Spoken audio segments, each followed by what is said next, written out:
Olá pessoal, tudo bem com vocês? Meu nome é Márcia, sou professora de Biologia e estou aqui para mais uma aula. Hoje iremos falar um pouco sobre os filos artrópoda e equinoderma. Então vamos estudar um pouco sobre os artrópodes e as suas diversidades de classes, que são muitas, vocês vão ver ao longo da apresentação, e os equinodermas.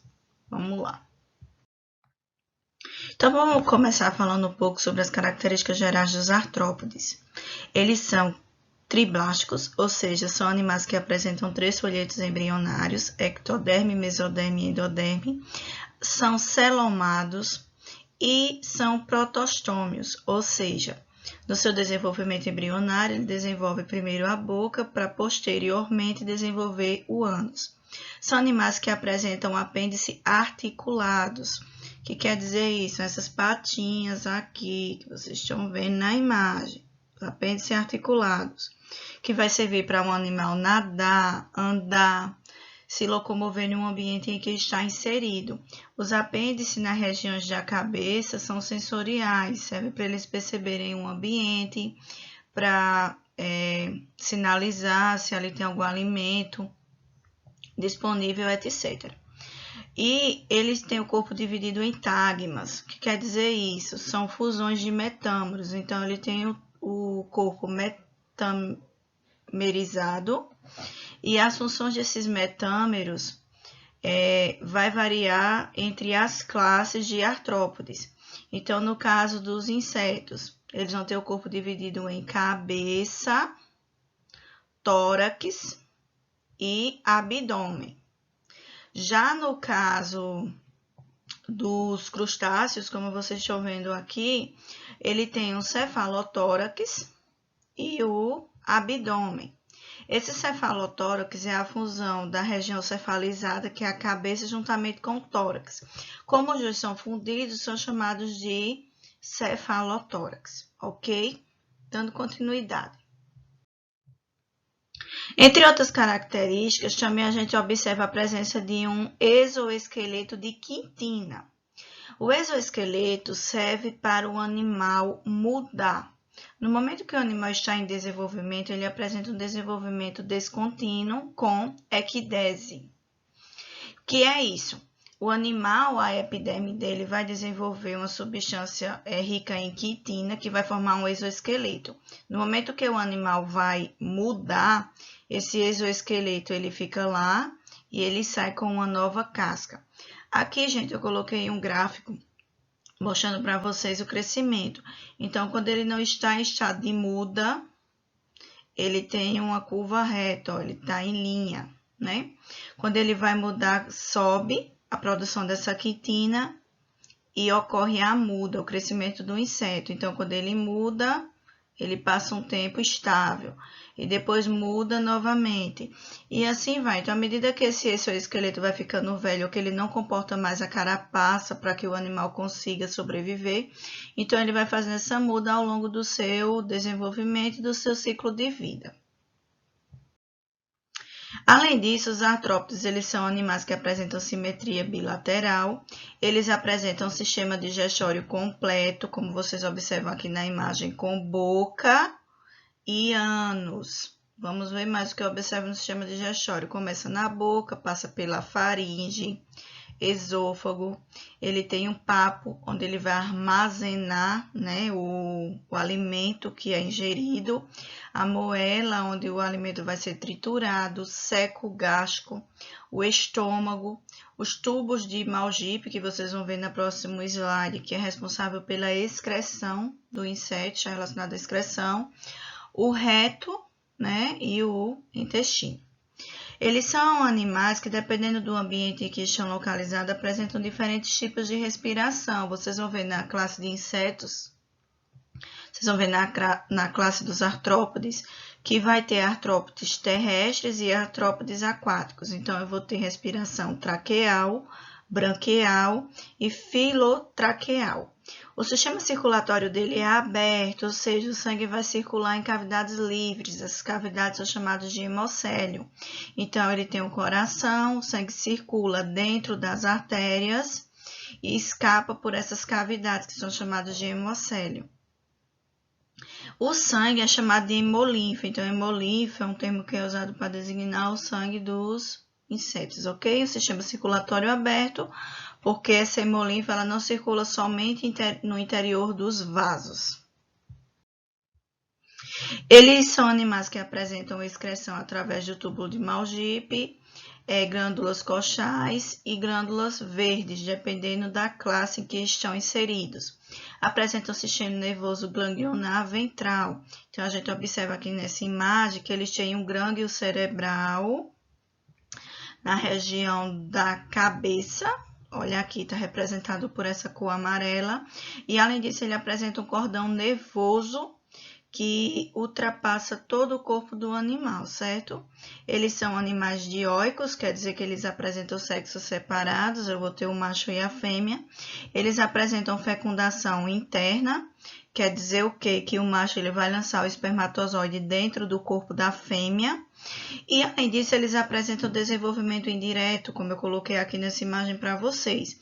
Então, eles são animais que põem os ovinhos, esses ovos vão passar por um estado de larva, depois por um estado de pupa, para poder chegar na sua fase adulta. Então, como tem fase larval, uma mudança radical na morfologia do animal durante o seu desenvolvimento, eu chamo de desenvolvimento indireto.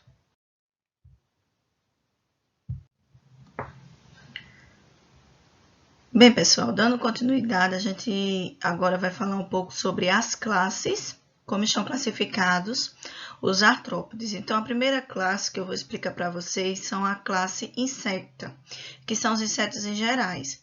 Como você já deve ter observado, existe uma grande variedade de espécies dentro dessa classe. A gente tem espécies voadoras, né, que são adaptadas para o voo. Tem outras que vivem em ambiente terrestre. Além disso, eles têm um papel muito importante na polinização, como os insetos polinizadores, que ajudam na reprodução sexuada das plantas. E também temos insetos que produzem alimentos que são ingeridos por nós seres humanos, como as abelhas, que são produtoras de mel, própolis, entre outros.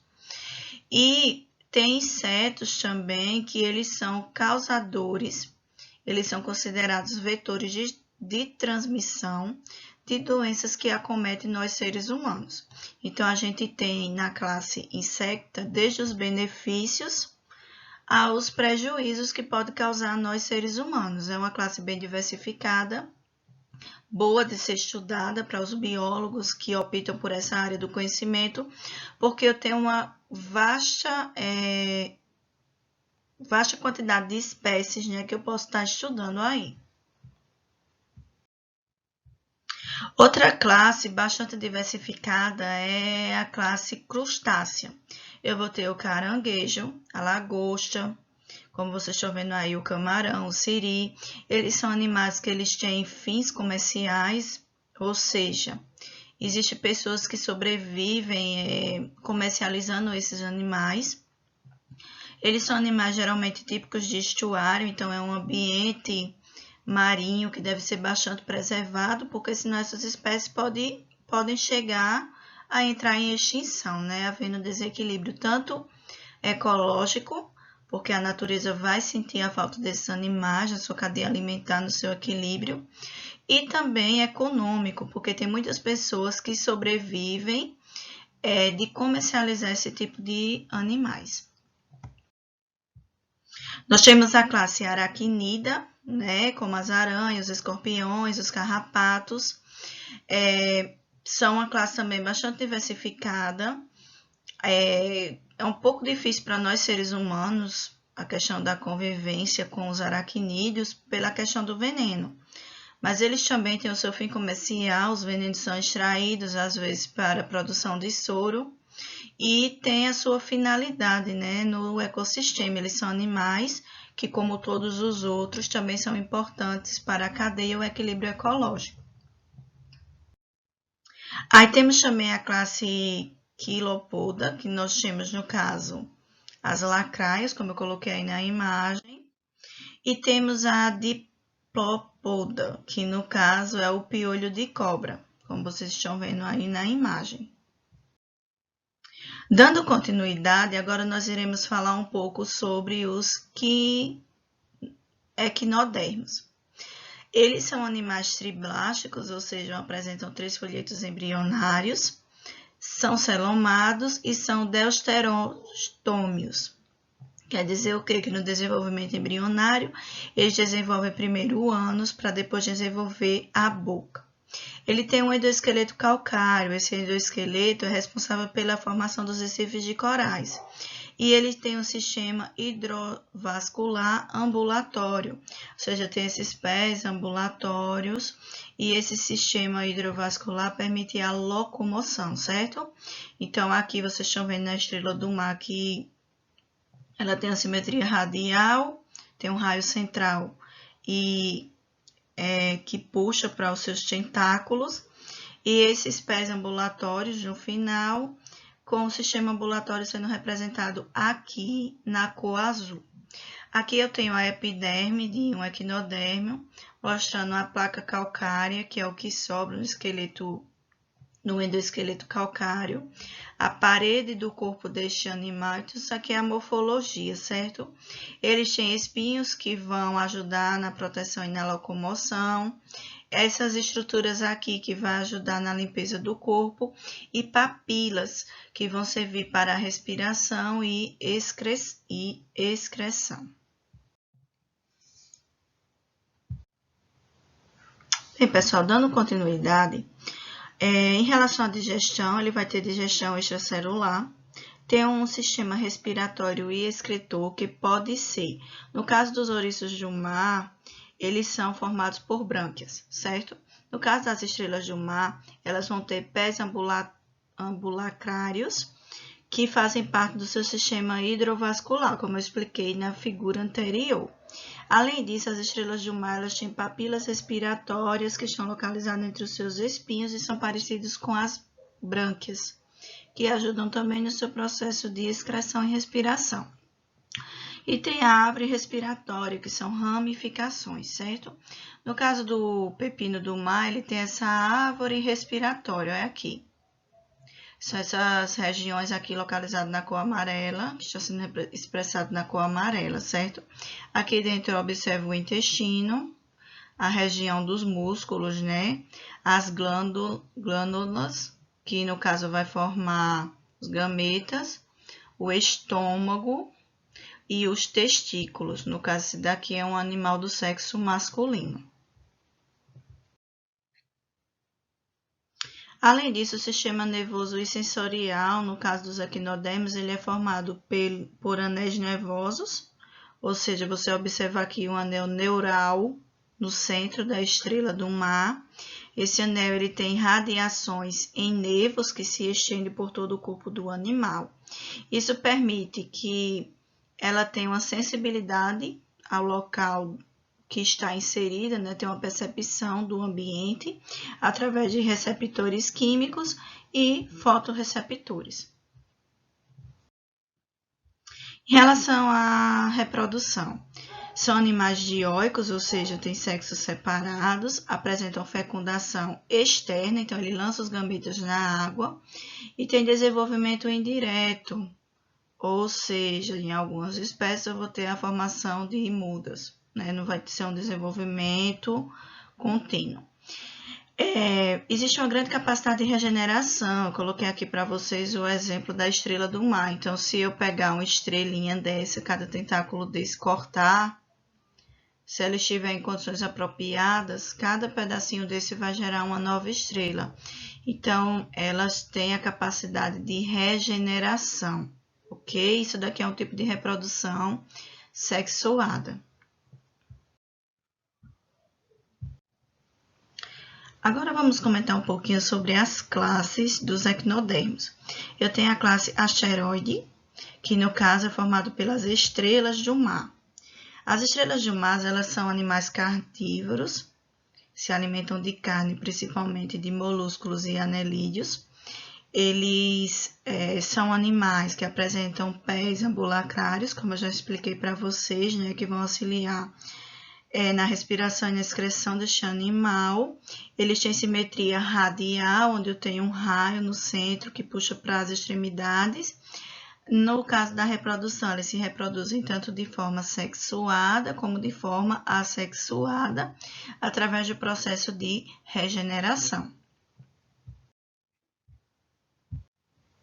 Outra classe é equinoide, é formada principalmente pelos ouriços do mar e pelas bolachas da praia.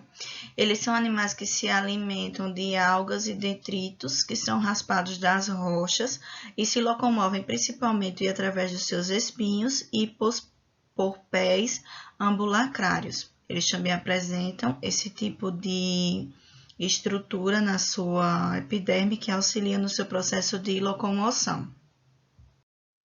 Entre a classe dos equinodermos, nós temos a classe a qual pertence a serpente do mar, como vocês estão vendo aqui na imagem. Também temos a classe que é representada pelos lírios do mar. E temos a classe que é representada pelos pepinos do mar. Então, esses pepinos do mar eles se alimentam por compostos orgânicos, eles rapam os compostos orgânicos presentes no fundo do mar, certo? Então, por hoje é só. Espero ter contribuído para o aprendizado de vocês. Estude principalmente as características de cada filo, porque é justamente isso que eles costumam cobrar no Enem. Então, é isso, pessoal. Até a próxima.